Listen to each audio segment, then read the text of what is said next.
열왕기상 제13장.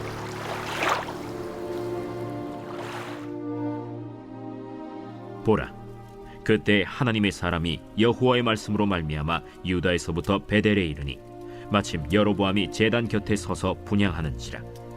하나님의 사람이 제단을 향하여 여호와의 말씀으로 외쳐 이르되, 제단아, 제단아, 여호와께서 이와 같이 말씀하시기를 다윗의 집에 요시아라 이름하는 아들을 낳으리니 그가 내 위에 분향하는 산당 제사장을 내 위에서 제물로 바칠 것이요 또 사람의 뼈를 내 위에서 사르리라 하셨느니라 하고 그날에 그가 징조를 들어 이르되, 이는 여호와께서 말씀하신 징조라. 제단이 갈라지며 그 위에 있는 재가 쏟아지리라 하매 여로보암 왕이 하나님의 사람이 베델에 있는 제단을 향하여 외쳐 말함을 들을 때 제단에서 손을 펴며 그를 잡으라 하더라.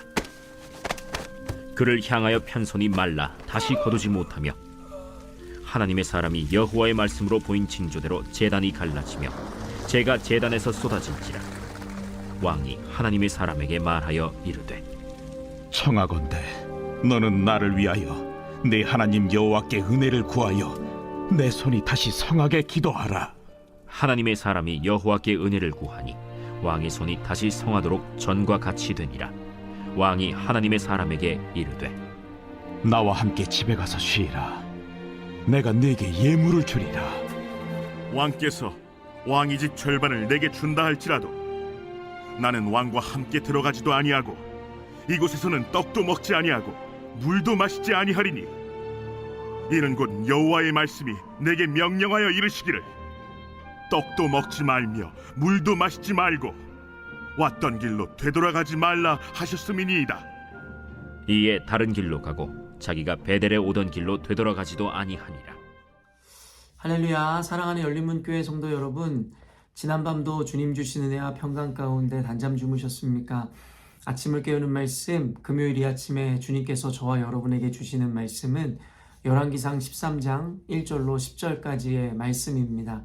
오늘도 주시는 살아계신 하나님의 말씀을 통하여 저와 여러분의 삶 가운데 선명한 성경적 기준이 세워지길 원하고, 또한 그 세워진 기준대로 오늘도 허락하신 하루의 삶을 온전하게 살아내심으로 하나님께는 영광이요 저와 여러분의 인생 가운데 가장 복되고 귀한 오늘이 되었으면 좋겠습니다. 오늘 본문의 제목을 매일 성경의 해설자는 갈라진 베델 제단이라는 제목을 붙였는데요.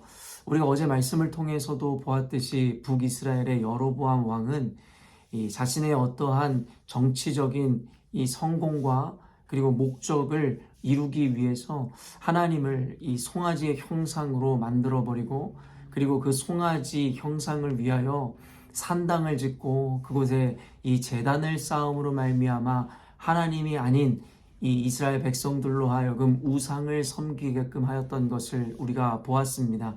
그리고 그 제단을 이 베델에 쌓아 올렸는데요. 결국에는 갈라진 베델 제단이라는 제목이 상징하듯이 결국에는 온전하고 이 거룩한 목적으로 쌓은 제단이 아니라 결국엔 자신의 욕망과 목적을 이루기 위하여 하나님을 수단으로 삼고자 결국엔 송아지의 형상으로 바꾸어버리고, 그리고 그곳에 제단을 쌓아 이 잘못된 이 우상에게 이 하나의 제의를 그리고 하나의 이 제사를 지내고자 했었던 이 여로보암에게 하나님께서 재앙을 내리심으로 그 제단을 파괴하시겠다라는 그 예언이 등장하는 것이 오늘의 본문입니다.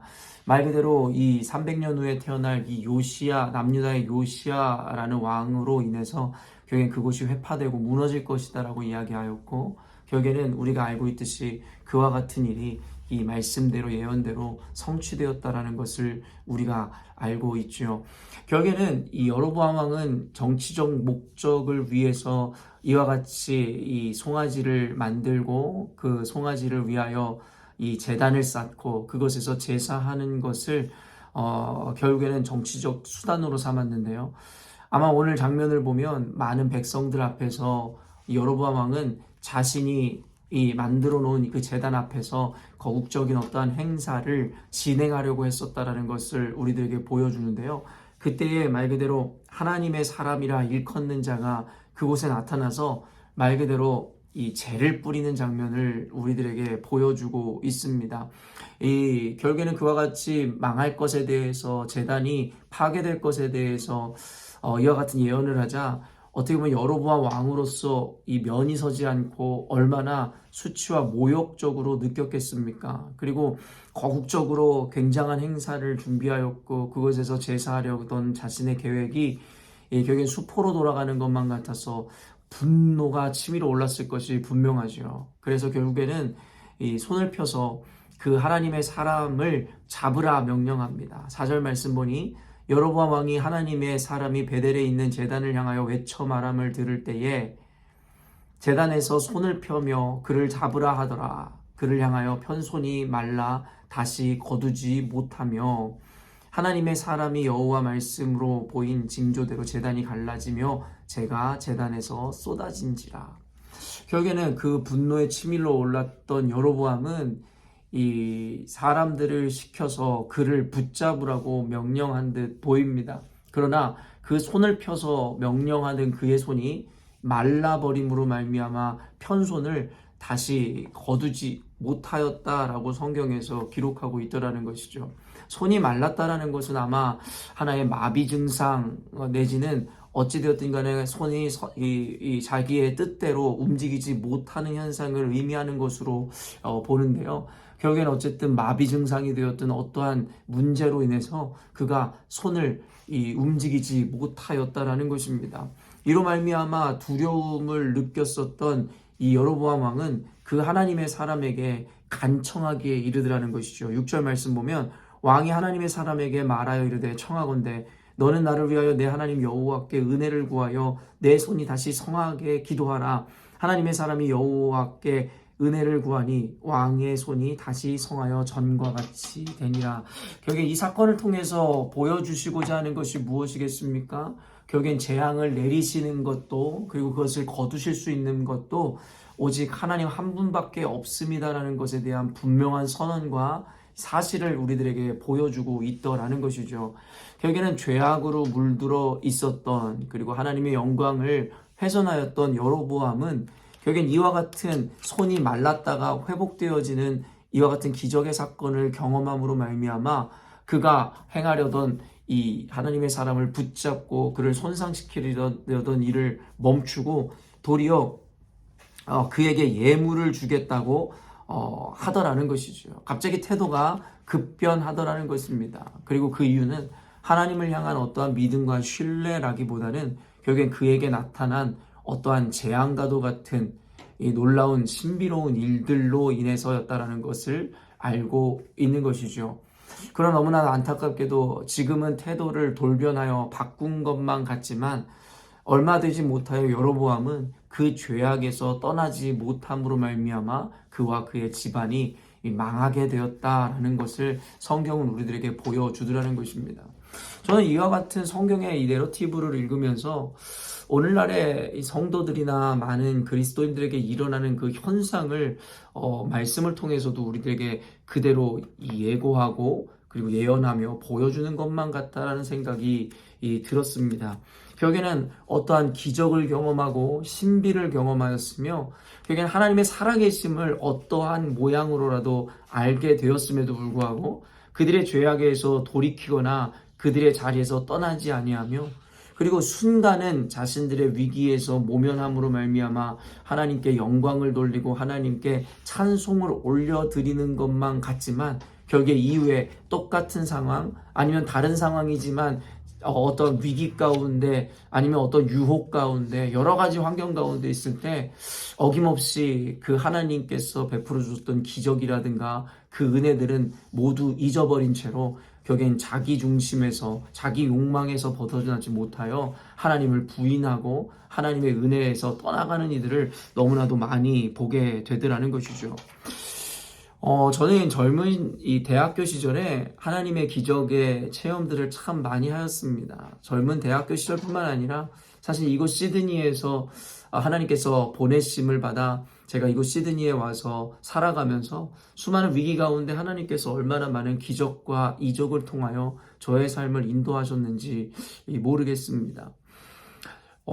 저도 한때는 이와 같은 기적과 체험들이 너무나도 놀랍고 신기하기도 하여 이 대학교 시절에는 그와 같은 신비와 은사들을 추구하고 구했었던 순간들도 분명히 있었던 것 같습니다. 사실은 은사와 체험을 추구하는 그 자체가 하나님의 영광을 위한 것이고 하나님의 기쁨이다라는 착각을 했었던 순간도 있었던 것 같습니다.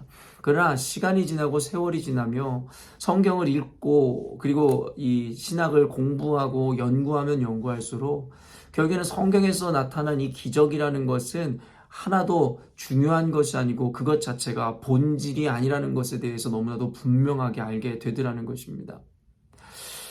성경에는 수많은 기적의 사건들을 기록하고 있습니다. 그러나 결국에는 그 기적 자체가 주는 의미가 결국에 그 기적 자체가 하나님을 대신할 수도 없는 것일 뿐만 아니라 그 기적을 경험한다고 하여도 결국엔 인생이 완전하게 변화되는 것은 아니다라는 것을 성경에서 너무나도 분명하게 보여주더라는 것이죠.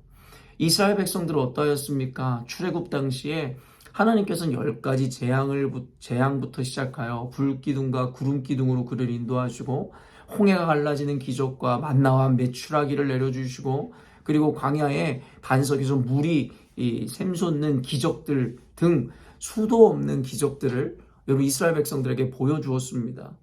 우리가 흔히 생각할 때에 우리도 저와 같은 기적을 경험하기를 원하고 우리가 만약에 저와 같은 기적을 경험한다면 절대 하나님을 떠나지 않을 것만 같은 그리고 어떤 이들은 심지어 자신들이 처한 위기 가운데 이 위기만 하나님의 기적으로 넘어갈 수만 있다면 우리가 영원히 여호와 하나님을 떠나지 않고 섬기겠노라는 고백들을 한 자들이 한두 분이 아닐 것이다라는 것이죠. 그러나 성경을 통해서 우리가 보는 것 그리고 아까도 이야기한 것처럼 오늘날의 그리스도인들의 삶 가운데 그들의 삶의 변화라든가 하나님으로부터 이 등을 돌리는 이들의 모습을 통해서 우리들에게 분명히 보여주는 것은 무엇입니까? 기적이 있을 때만 잠깐이요. 결국에는 그 이후에 또 다른 상황이나 문제가 자신들에게 다가올 때에 언제 그랬냐는 듯이 하나님을 원망하고 주님께 등을 돌리는 일들이 너무나도 당연하게 일어나더라는 것이죠. 이스라엘 백성들은 기적을 경험할 때만 순간 하나님을 찬양하고 하나님께 돌아오지만 그 이후에 다시금의 삶의 고비가 올 때마다 그 기적과 체험이라는 것은 어디에 갔는지 온데간데 없이 사라져 그들은 하나님을 원망하고 하나님께 등을 돌리며 심지어는 송아지로 우상을 만들더라는 것이죠. 오늘 사실은 그 우상을 만들고 송아지를 만들었던 여로보암도 이스라엘 백성들의 그와 같은 행태를 그대로 보여주더라는 것이죠. 결국엔 자신의 죄악으로 말미암아 이와 같은 심판에 대한 예언이 있을 때에 분노하였고 결국 그로 말미암아 악을 행하려던 그 순간에 하나님의 기적이 능력이 나타남으로 말미암아 손이 마르고 또한 하나님의 또다시 기회를 주심으로 그 손 마른 것이 회복되었습니다. 이것은 말 그대로 촉자연적인 현상이고 하나님의 사람을 해하려 할 때 일어난 일이기에 결국엔 하나님께서 그에게 그 경고하시고 하나의 사인을 주셨으며 기회를 주셨음이라고 우리는 볼 수밖에 없다라는 것이죠. 그리고 아니나 다를까 그 기적을 경험한 여로보암 왕은 결국엔 그 순간 자복하고 하나님의 사람을 환대하고자 하였고 그에게 예물을 주고자 하는 마음으로 돌이켜 그의 태도가 변하더라는 것이죠. 그러나 아까도 이야기했지만 어떻게 됩니까? 결국에는 이와 같은 초자연적인 은혜를 경험하였고 기적을 보았음에도 불구하고 누가 보아도 하나님의 살아계심을 그가 느꼈음에도 불구하고 결국에는 그 죄악된 자리에서 결국엔 떠나지 못하여 그와 그의 가문이 멸망을 당하게 되더라는 것이죠. 늘 신학적인 의미에서 여러분에게 이야기하듯이 선택과 유기라는 것에 대한 하나의 또한 논증이고 하나의 이 모양이기도 하다라고 생각이 듭니다. 결국에는 하나님을 떠날 백성들은 하나님을 버릴 자들은 결국에는 어떠한 기적이나 은혜를 경험한다고 하여도 어떠한 기회가 주어진다 하여도 결국엔 그 기회를 헌신짝처럼 내버리는 자들이 될 수밖에 없다라는 것입니다. 어쩌면 너무나도 필연적이고 당연한 것만 같습니다. 그러나 이와 같은 현상을 통해서 우리들에게 이 보여주고 가르치시고자 하는 것이 무엇입니까? 결국에는 우리 스스로의 모습을 점검하라는 것입니다.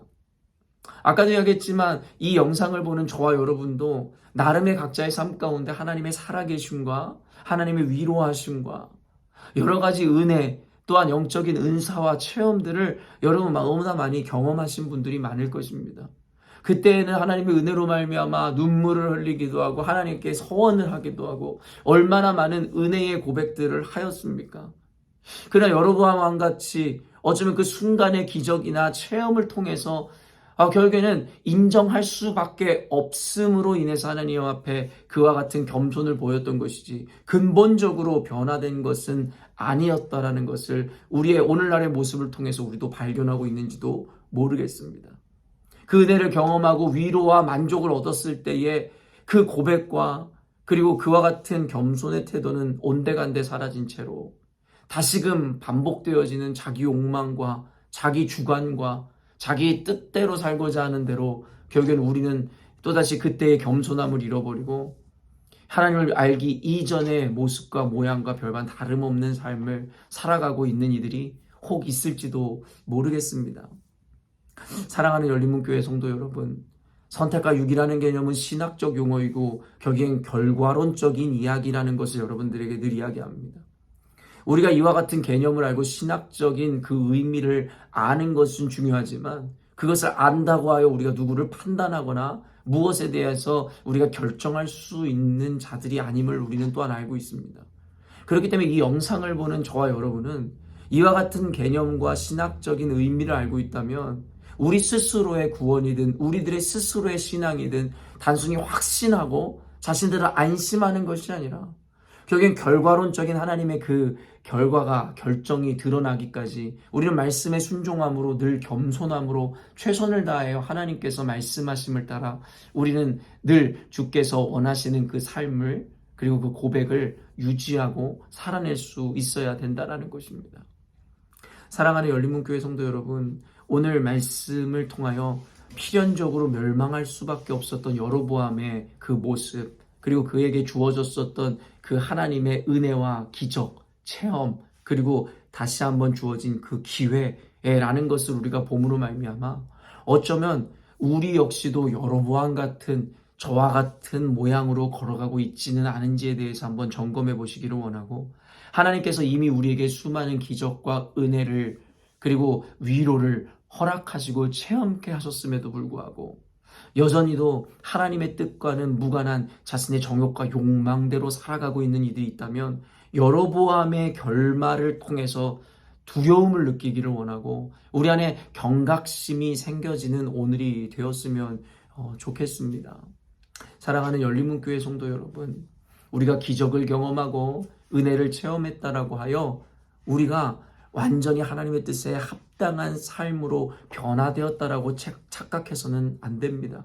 늘 두렵고 떨림으로 하나님 앞에 겸손함으로 하나님의 말씀을 매 순간 부여잡고 살아가지 못한다면 우리는 죄의 욕망과 내 안에 있는 또 다른 이 우상을 향한 이 열망으로 인해서 언제든 그 은혜에서 이탈하여 여로보암 같은 결국에는 저와 같은 악한 길을 걸어갈 수 있는 연약한 존재라는 것을 잊지 않으셨으면 좋겠습니다. 오늘 말씀을 통하여 하나님께서 저와 여러분에게 들려주시는 그 음성이 들려졌기를 원하고 우리 스스로가 오늘 말씀을 비추어 스스로 겸손함을 갖추시고 또 하나님 앞에서 혹시 이 하나님의 은혜를 경험하고 체험하였지만 이미 너무나 엇나가고 멀리 나가버려 결국에 그 은혜를 모두 쏟아버린 것만 같은 삶을 살고 계시는 분들이 계시다면 오늘 이 시간 주시는 이 기회를 붙잡음으로 말미암아 다시금 주님 앞에 겸손함으로 자복함으로 회개하는 심령으로 자신들의 삶을 돌이켜 하나님께서 기뻐하시는 이 모양으로 오늘 하나님 앞에 이 서시는 저와 여러분이 되었으면 좋겠습니다. 함께 기도하겠습니다. 사랑하는 주님, 오늘 말씀을 통하여 오늘 살아가고 있는 우리 그리스도인들에게 또 우리 열린문교회 성도들에게 여러 가지 경각심과 또 경고를 허락하십니다라는 생각을 하게 됩니다. 하나님의 살아계심을 경험하였고 많은 체험과 위로, 은혜를 누렸지만 결국에는 그것이 우리들의 구원과 우리들의 결말을 보장해 주는 것이 아니라 결국엔 그 은혜는 잠깐이요, 다시금의 삶의 고민과 문제와 여러 가지 역경들이 다가왔을 때에 언제 그랬냐는 듯이 하나님에게 등을 돌리고, 예전에 이스라엘 백성들이 그러했듯이 하나님 원망하고 하나님에게 점점 멀어지는 우리들의 모습은 있지 않는지를 반성해 보게 됩니다. 오늘 여로보암 왕의 그 악함을 보며 결국엔 그 눈앞에 펼쳐진 기적이나 여러 가지 현상으로 인하여 또한 거부할 수 없는, 부정할 수 없는 하나님의 이 역사를 통하여 하나님의 살아계심을 보았음에도 불구하고 결국에는 그 체험이 그의 삶을 보존케 하는 것이 아니었음을 보므로 하나님, 우리 안에 두렵고 떨림으로 오늘 말씀을 보며 우리의 삶을 점검했기를 원합니다. 사랑하는 하나님, 우리 열린문교회 성도들로 하여금 주님께서 늘 주시는 이 기회를 허투루 흘려보내는 자들 되지 않게 하여 주시고, 말씀을 통하여 우리에게 허락하시는 그 기회를 온전히 붙잡음으로 하나님 앞에 돌이키고 회개함으로, 또한 겸손함을 취함으로 늘 주님께서 원하시는 삶, 주님께서 만드시고 빚으시는 인생으로 나아가는 우리 모두가 되게 하여 주옵소서. 감사드리며 거룩하신 예수님의 이름으로 기도합니다. 아멘. 사랑하는 열린문교회 성도 여러분, 오늘도 주님께서 허락하시는 가장 복되고 귀한 하루를 우리가 맞이하게 되었습니다. 오늘도 주님께서 허락하신 하루이니만큼 저와 여러분 모두가 주님이 목적하신 바대로, 주님께서 만드시고 허락하신 대로 오늘의 삶을 온전히 살아내심으로 하나님께 온전한 영광을 돌려드리는 오늘이 되었으면 좋겠습니다. 내일은 토요 새벽 예배가 있는 날입니다. 할 수만 있다면 여러분 모두 열심을 내어 하나님의 전을 사모함으로 새벽 예배에 나와서 하나님을 예배하고 영광 올려드릴 뿐만 아니라 여러분의 기도 가운데 하나님 놀라운 응답을 경험하시는 저와 여러분이 되었으면 좋겠습니다. 아침을 깨우는 말씀은 월요일 이 아침에 만나도록 하겠습니다.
주님.